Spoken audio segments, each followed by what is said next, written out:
Have you ever wondered what the point of all this is? All the trials, all the testing, all the temptation. I want to show you something. Don't you know that God's people are going to judge the universe? If you are going to judge the universe, are you incompetent to judge these minor matters? Don't you know that we will judge angels, not to mention everyday affairs of life? So, if you require judgment about matters of everyday life, why do you put them in front of men who have no standing in the Messianic community? I say shame on you. Can't it be that there isn't one person among you wise enough to be able to settle a dispute between brothers? Instead, a brother brings a lawsuit against a brother, and that before unbelievers. If you were to stand before a judge, what would be the characteristics and requirements that you would want to ensure that your matter is judged fairly? First, you would want that judge to be fair, which fundamentally means that that judge needs to be uninfluenceable by any type of outside parties. So let's say, for example, the person that you're in a dispute with has more wealth than you, and they have the ability to offer the judge some type of bribes. You would need to feel confident that that judge would have the character and the fortitude to resist that bribe and still evaluate the matter fairly. Likewise, if that judge had some type of personal negative experience with somebody like you, whether it be your race, whether it be your background, whether it be maybe somebody in your family, right? Whatever it is, you would want to know that that judge has the ability to set aside their own personal feelings about the matter and adjudicate the matter purely based on the information and the facts that are presented, not with any kind of influence from their own personal biases. The second thing is you would want that judge to evaluate through a lens of love and compassion. Justice is necessary, but you would want that judge to look at the situation through the eyes of humanity, not purely through the eyes of the law. You would want them to look at the circumstances surrounding the dispute and consider the human beings that are involved in the situation, so that when the judgment comes down, the judgment is not just the letter of the law, but also the spirit of the law, understanding its intent.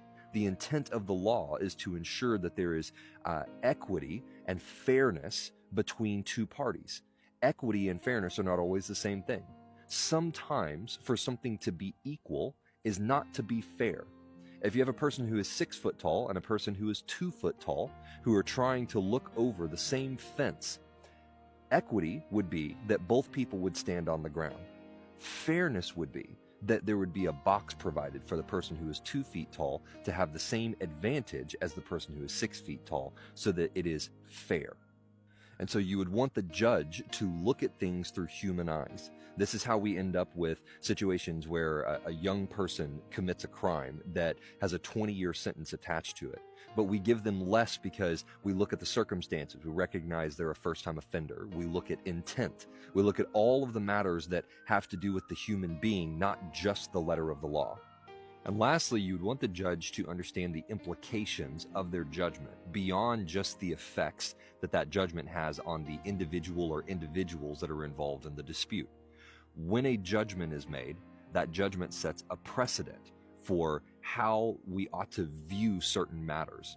And sometimes what seems fair, what seems best for a local situation or for a particular moment, sets a precedent for all moments like that is not the right precedent to view the situation through.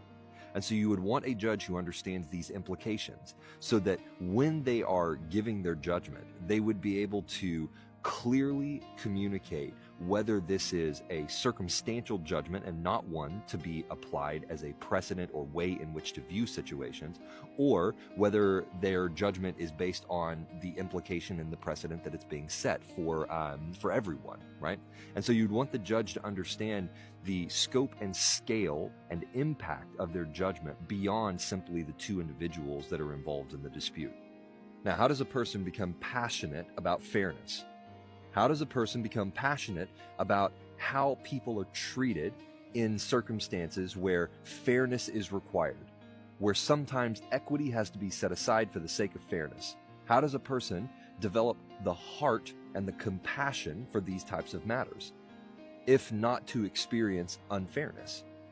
Is it not that when we experience unfairness, we now have relatability to the situation? We now relate to what it is to be treated unfairly, so that when we encounter someone else who is being treated unfairly, we have a relatable compassion for that, not just an understanding of it, not looking at it from the outside, but an intimate relational understanding to what it is to be treated unfairly, so that we give that proper weight.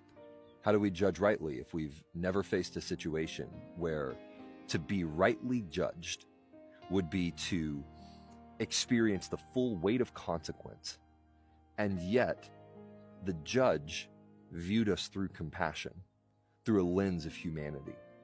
And then how do we balance all this out? If we've not been granted the wisdom of God, if we've not experienced matters where we wanted to judge something one way, but we had to recognize the precedent that it set, if we've not had our perspective raised to the place where we can see beyond the local implications, the personal implications, but actually seeing the larger implications of a matter, the larger implications of a rule that has been set down and how it affects people beyond ourselves, if we've not had our perspectives elevated to see these things, how could we possibly be capable of judging a matter rightly and balancing the fairness, the humanity, and the precedent? Is this not what Scripture teaches us? Does Scripture not say that the thing that qualifies Jesus to be our judge is the fact that he has experienced every single temptation, every single weakness that we have experienced, so that he could be a compassionate judge to those who are struggling? So if we are going to judge the universe, if we are going to judge the angels, how do we become the types of people who are capable of handling such profound matters in the Spirit? How do we become those kinds of people? Is it not through testing? Is it not through temptation? Is it not through joining Christ in every matter that he experienced in this life? Is that not the type of preparation that is required for someone who will judge the universe? Shh.